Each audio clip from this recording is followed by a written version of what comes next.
size. These guys are a little bit different. They're faster and they're bigger. Yeah, he started out at like 107 pounds. Well, exactly. So it's not really, to me, it's not really a fair situation to put me in because for money reasons it's fair because everybody don't want to pay to see it. But he's now out of his size parameter, and I don't really think these guys are really quick at that size. So it's a little bit different than facing Ricky Hatton, who just came right down the pipe at it. Manny gets the pound for pound label right now, and he's for about last year and a half, 2 years, he's been labeled that kind of since Floyd stepped away. Who is the best pound for pound fighter in the world? Hard to say. Catch me on my right night, I'm still better than all of them. I love that. Floyd and Manny and Joe Calzaghe would be probably considered the next three. Then probably Bernard Hopkins and people like that. But on my good night, I'm better than all of them still. Did you put Floyd in there? Yeah, I said him and Manny would be second. Yeah. What's the hardest part about being Roy Jones? It's just saying no. Everybody want to fight you guys. Sometimes just say no. And that's the hardest part. Alright, so how long are you in town? I'm in town to Saturday. I love Portland. I was even trying to bring the Lacey fight to Portland. And hopefully me, Larry Miller, Rodney Alec, Spirit Mount Casino, H. White, Brand Joy, we all get together, sit down, try to make something happen to get another fight out here because all the people that were part of the last fight seemed to really have enjoyed it when I came.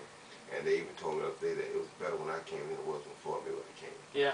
And I guess it's only right that I would try to come back once more before I retire. I love it. I mean, you both are showmen, and I went to both of those fights, but there's just something. If you're a boxing fan and you've never got a chance to experience Roy Jones Jr. in person, you got to see it at least once. One of my all-time favorite things I've been to. I might be a little bit biased because, as I mentioned, Sugar Ray and Roy were my guys growing up. Yeah, thank you, man. Is it tough to put those together like that? No, it's not really tough. It's just tough to get the right sponsorship right behind it. But the last time here was so good. Everybody came right in. We all put it together and we made it happen. And I feel like with them knowing that I want to do it again, they'll make it happen pretty easily. Yeah. What do you think the state of boxing is right now? The state of boxing right now is not the best, but it's getting better. And that's why I'm trying to help develop these young guys.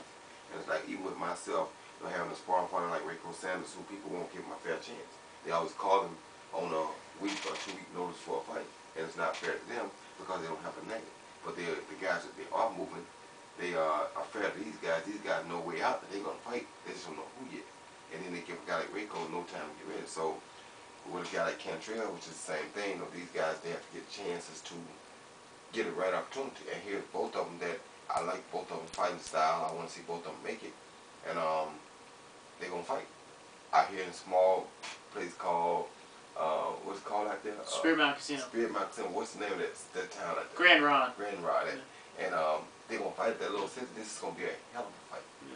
I think this fight could be a main event fight anywhere. And if it's as good a fight as I think it is, I might bring it back as a main event next time because I'm anticipating this to be probably the best fight in the court. Awesome, man. You can get tickets at StarTicketsPlus.com. We have a pair to give away. You can call them now at 250-1080 or 866-358-1080. And they got the new Mountain View open there, the brand new sports bar that just opened up down there. Yeah, they're doing wonderful things out there at Spirit Mountain Casino.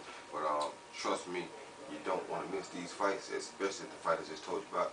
That's going to be a hell of a fight. What was his name again?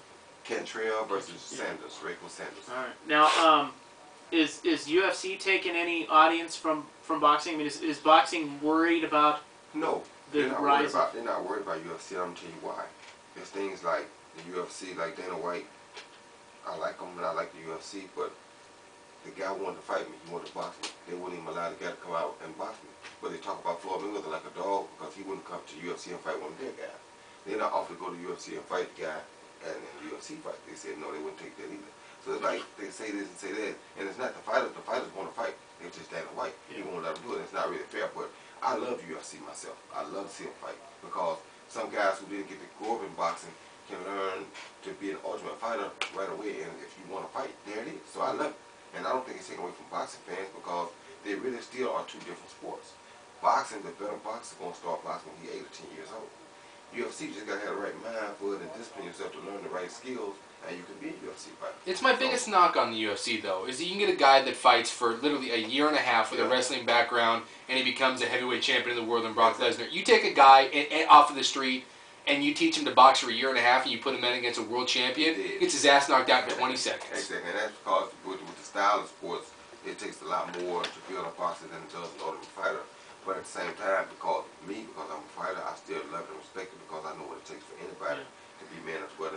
another man one-on-one. That's what I love. But that's why Dana White won't let. I mean, he's got to have the right scenario for UFC to look good. Yeah, Is that but kind of how it works? to me, that's not really fair to the fighter, because the fighter wants to take a chance to find out if his boxing skills are good enough to deal with the best fighters in the world. Oh goodness, And they would get. But you still should give him opportunity. But you still should give him Give him a chance. opportunity. Yeah. You don't talk about a guy who from boxing don't want to come do that because he don't know how to, so he don't want to learn the wrestling with Floyd Mayweather. You talk about him bad, but then when your guy wants to come over and say he want to go try boxing, you won't let him go do it. So I mean, it's not fair to me. That's all I'm saying. All right, the perfect storm. You did a nice job of talking that up. I want to go. You want to go? Let's get in there, Get some man. tickets and let's go. It is going to be Friday at Spirit Mountain Casino. Tickets are available. Get out and see some big time boxing. StarTicketsPlus.com. Good seeing you, Roy Good seeing Jones you Jr. guys. You're a stud. We love you. Thanks for coming in. You're welcome anytime. Thank you, and thank you, Portland, for having me, and thank you all for supporting me at the Spirit Mountain Casino. We'll be right back. ESPN Sports Radio 1080 The Fan. Awesome. Thanks, man. Thank you, brother. Yeah, Appreciate that. good seeing you. Thank you, man. Thank you, yeah, brother. Anytime.